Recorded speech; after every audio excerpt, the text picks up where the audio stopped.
Today we're going to talk about what happens in schools that would never fly in a business. These are the things that we routinely find in admissions teams, particularly in schools, that would raise eyebrows, red flags, and serious questions in almost any well-run business. Not because schools are careless. These teams, honestly, they're run ragged. They want the best for their school and are put upon to keep all the plates spinning. So as they take on more and more plates, I often find they have neglected the sales part of their role, particularly if they find it a bit uncomfortable. So often this is because we have never properly named, prioritised, or professionalised the work that they do. And also they have many parts of their role. I'm talking specifically about converting an inquiry into enrolment. So if we strip away all the language, get over that, look over the reality, admissions teams are doing sales work on top of other things, but they are doing sales work, often very complex, high ticket, long lead to sale time, as we would say, all the while being encouraged to pretend that they are not selling. And that's on top of all their other tasks. But actually getting the revenue into the school, getting the numbers, is a key part of their role. And we're pretending it's not sales. That blows my mind. This contradiction creates problems. And we've got a legacy set up of admissions as administrators, good ones, and not sales teams. And I totally understand that this seems at odds with an educational environment. If you think that sales is like, the double glazing bloke on the phone, or those terrible cold calls that we get about switching energy providers, like anyone can be bothered, or mobile network. Honestly, I get a call from O2 about every couple of months. And that's a different kind of sales. It is still sales, but much as you have a terrible school versus a great school and a terrible teacher versus the best teacher in the world, it's the same in sales. You get great salespeople and terrible salespeople and sectors. The sales I see working in our sector is highly ethical, high quality, consultative, and led by doing the right thing for the pupil. It's not selling double glazing or cars or anything like that. It's absolutely ethical. It's not pushy. It's not cold. It's often reacting to inbound inquiries, apart from anything else. So they're already interested. So if you're on board with me so far, let's crack on. Though I imagine if you aren't into the idea of selling, then you probably wouldn't be listening to this podcast anyway, would you? So let me get back to the headline. So what happens in schools and admissions or enrolment team that just simply wouldn't get away with in a business? Okay, so here we go. I'm about to set sail. So number one, we expect sales outcomes whilst avoiding the word sales. So admissions teams are expected to move families from inquiry to enrolment towards those decisions to hit the school roll targets, maintain momentum over long time frames, protect the value, reduce drop off, retain students, and hit all these targets. And these are outcomes that any business would clearly want and would define as sales responsibilities. Each one actually would have slightly different names, so business development, account management, etc. But we're going to just put it all into sales because we're going slowly here. So in schools, we shy away from calling it sales, as though naming it somehow cheapens the work, makes us feel a little bit dirty. Well, pop on your wellies and your overalls as we're going to roll around in the sales arena for a little bit. You can have a nice hot wash later, but let's go to it. I'm going to challenge a few of the ideas. So in business, the need to hit targets would be addressed directly. It's a basic function of any business. There would be urgency if the numbers started to fall. They would also know that the numbers were likely to fall. Tracking isn't there in every school. Forecasting just isn't there in every school. So if the numbers are about to fall or have fallen, then it would be considered an urgent scenario. So it would be met with training, clarity, shared expectations, and support. In schools, it's kind of left as targets handed out to teams that are untrained to hit them, and with an expectation that this selling stuff needs to be done, but let's not talk about it. And let's not talk about how to convert because that feels a bit seedy. Let's leave the sales word in a dirty pile of laundry in the corner. It just creates discomfort around it. Let's call it what it is. You cannot expect professional outcomes from a team while refusing to legitimize that bit of their work, the discipline behind them. Converting leads won by those amazing marketing campaigns is a sales skill and a sales process. It is different, an entirely different discipline by itself, much as teaching and marketing are. I wouldn't pretend to be an expert in Google AdWords or TikTok. I just wouldn't. Sales skills are very different. But unless you recognize them as such, you're never going to make it. So it's not given the due attention, support, and credit. So what else? Now I'm on a roll. We measure progress through administration, not conversion. So what I mean by that is many admissions teams have a pipeline of some description, but they're not generally designed around decision making and conversion. They're usually administrative workflows built to satisfy internal reporting and tasks. So I'm not saying that this isn't needed, that we don't need to keep track of what tasks need to be done. But from a point of view of getting higher numbers into your school, we need to look at your pipeline from a sales point of view.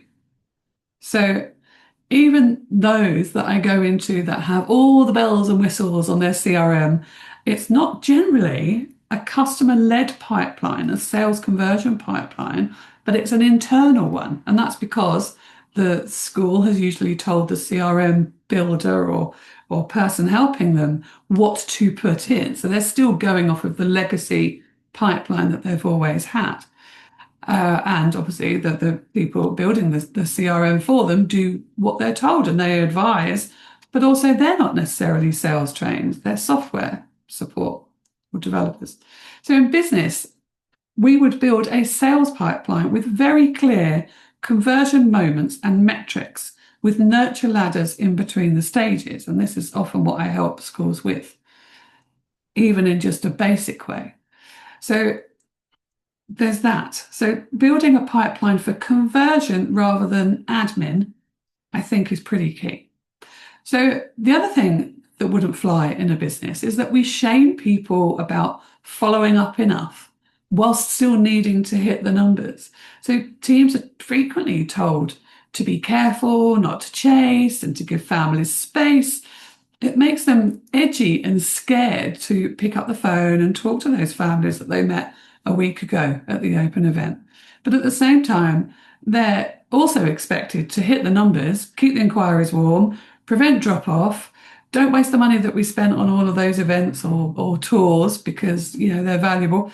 Reduce those late stage kind of panic hitting the numbers and avoid unnecessary discounting or bursaries, whatever it might be. The result, therefore, is hesitancy and inconsistent follow-up, and not enough of it, actually, because obviously I'm a big believer in a robust follow-up system. And it can feel awkward for staff, but also it's therefore unhelpful for families. It's inconsistent. It doesn't follow a well thought out nurture system. And in business, follow-up is planned, expected, and trained because it supports good decision making on the behalf of the families. It's good for the families. In schools, it's often treated as something slightly inappropriate, despite being absolutely essential to get the numbers in. From a sales perspective, it's absolutely vital to follow up well. Otherwise, you've just flushed a load of marketing spend down the loo. Excuse the phrasing. Selling done with integrity, clarity, and care should not feel like something to apologise for. Please don't. I absolutely will not apologise for bringing sales conversations into the education space. And I am 100% certain that the two can be done really well. I've seen it done. I've trained it. I've seen it in action. You can absolutely sell education without compromising on anything, the values of the school, the fit of the pupil, it can absolutely have its place. So I'm being very earnest in this podcast. So what else wouldn't fly in a business, but is quietly accepted in schools? So this is, actually, I'm going to get a bit more earnest here. This is the part that really bothers me, and it's just rarely spoken about. So we remove the word sales, but we keep that emotional load. And we rarely compensate admissions professionals, whether it's in the K-12 or independent sector or in the language sector, we rarely compensate them in a way that reflects the reality of that role and the responsibilities within it. Admissions teams deal daily with indecision, silence, rejection, pressure, ghosting. These are the emotional realities of sales, actually, whether we choose to label them in that way or not. Removing the word doesn't remove the weight of the work. It's the same work. It's just demanding, often can be draining, and it requires resilience and confidence, which you should be helping build in your team. In any other sector, this would be acknowledged and managed deliberately. People would be coached and supported, and their performance would be discussed openly and professionally, not as a bat to smack them around the head with, but in a way to find out what we can improve, where we might be missing people. In other sectors, sales teams might be called different things like business development, account management, etc., or client success, but the principle is the same. When individuals are responsible for moving outcomes and generating revenue, they are recognized and rewarded for doing that well. Now, I understand this is a really sensitive area in education. It's a real can of worms. Commission and bonuses feel really uncomfortable when a child's education is involved.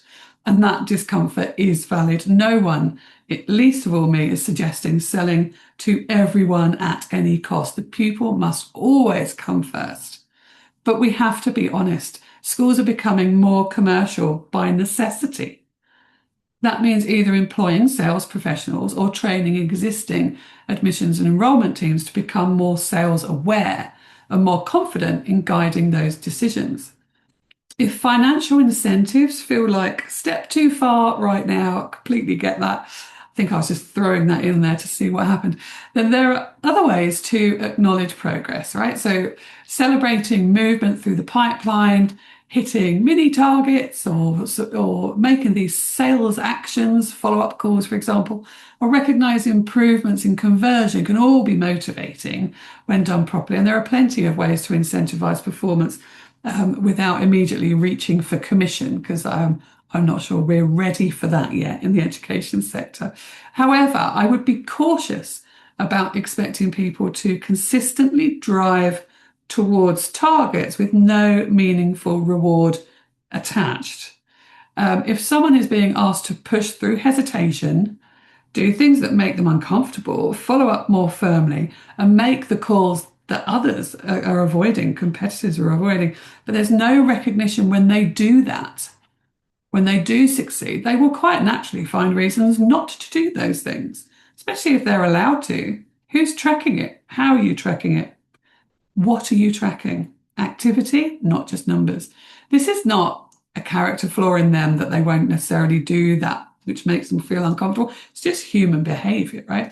Yeah, but if schools want admissions team to perform commercially, they have to create the conditions that make that possible. And that includes recognizing the emotional labor of the role and rewarding progress in some form, and critically removing non-revenue generating work that distracts from the job of converting the right families. The combination would be entirely normal in a business. In education, we really still struggle to talk about it. So I'm going to move on from pay and support and scary commission words and bonuses and go on to a slightly different subject. So we expect strong conversion while treating every inquiry the same. That would never happen in a business. Schools often expect admissions teams to give equal time and energy to every single inquiry, regardless of fit, readiness, or likelihood to convert. Brief break for a story. As I was working with an all-boys school recently, and someone asked to book in a tour, and they booked in a tour. The tour was an hour and a half long. It's quite a big school, and then only at the end they discover from the parents, the child wasn't there, that the child was a girl.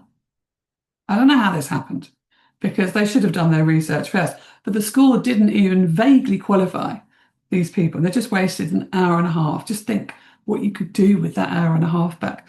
So even that's just basic qualifying is important. Anyway, sometimes I get that we're going to follow up every single inquiry with the same energy because we have low inquiry volume. So sometimes we just don't have the inquiries coming in. So you have the time to do it.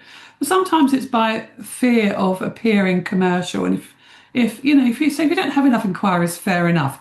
But you probably have the time to dedicate to each of them, which is great. Do it well. But if time is tight, then high potential inquiries do not get the focus they deserve because you're splitting your time and teams remain kind of busy without seeing the results improve. So no business would generally expect its sales team to treat every single lead identically and then criticize them for weak conversion. It's in the qualifying stage, which may take longer in our sector, might take a visit or a tour, but it still stands that the sooner we can qualify, the more time we're going to save and the higher our conversions. So qualifying earlier is not about excluding people. It's, you know, they're still a qualified lead while while we still haven't disqualified them. It's about using our time wisely and guiding families properly. And you need the tools to do that well in a human way. Now then, so what else wouldn't happen in a business? So we assume capability without making it a priority. Admissions teams absolutely can control response time, follow up, messaging, nurture, process. And I help teams do exactly that all the time. When they're trained properly, they do it really well, really, really well. In fact, with love and passion, which is what I love about our sector. The issue is almost never ability, it's priority. In many schools, the skills are not explained or explicitly requested in job ads, things like that. So, excuse me, training is optional for these roles, you know, or irregular or improvement, has to fight for space amongst operational demands.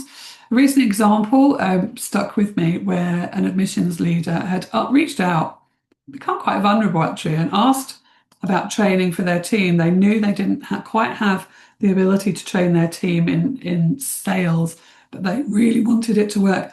Excuse me. So they took the outline of the day, discussed, personalised, and took the cost to their head, and they're told it was just too much for CPD. And I found that interesting. I mean, obviously budgets are tight. That's not a surprise, but this isn't really CPD in the way we usually think about CPD. This isn't just a nice day out listening to some talks. I would get it if that was it. It is expensive, if that's all it was. But this was about setting up the admissions team as a sales function inside a school, giving a team skills that are not just nice to have, but absolutely essential if you want better outcomes from your marketing inquiries.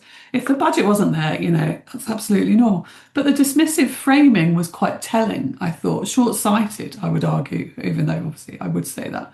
But in a business, revenue generating skills, frameworks, nurture sequences, these are protected, invested in, examined in minute detail, and taken very, very seriously. No one would expect improved results without putting time, money, and leadership attention behind that function and giving the capabilities and skills to the team that are driving revenue. In schools, admissions is still too often expected to deliver these outcomes without the same level of focus or input or even recognition. And that, frankly, would never fly elsewhere. Excuse me, if I could go on, but I think you've been really patient with me anyway. So I'm going to wind up here. I think you've got a few ideas already, but the uncomfortable truth is, I think, That which would not be tolerated in a business has become normalized in education, not because schools lack the will to succeed, but because sales has never been properly claimed as a professional discipline within our sector, still seen as dirty. But it deserves better than that. Our schools deserve the chance. The families deserve due care and attention in their conversion process. Professional sales in education isn't about persuasion or pressure or just filling the seats at any cost, but there is an energy to it, a drive. Just that approach is more about clarity and confidence, structure, yes, and responsibility. It's about guiding families well, actively within a good converting structure and protecting schools from poor fit decisions and then wasting their time.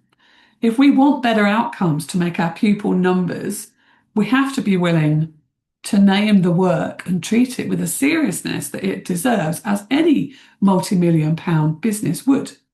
That's not becoming salesy, and I don't actually care which word you use externally, but it is becoming professional. Professional at selling education. And I'm here to help. If you have any questions, want to raise anything about anything I've spoken to today, do just message me. My email is hello@nofluff.biz. Just mention this podcast so I know which one you're referring to and ask me the questions. Let's talk about it. The more we talk about sales and education, selling education, the more recognition it will get it as it deserves. So I look forward to hearing from you. I look forward to your opinions. Thank you for bearing with me, and I hope I've given you some ideas today. Take care.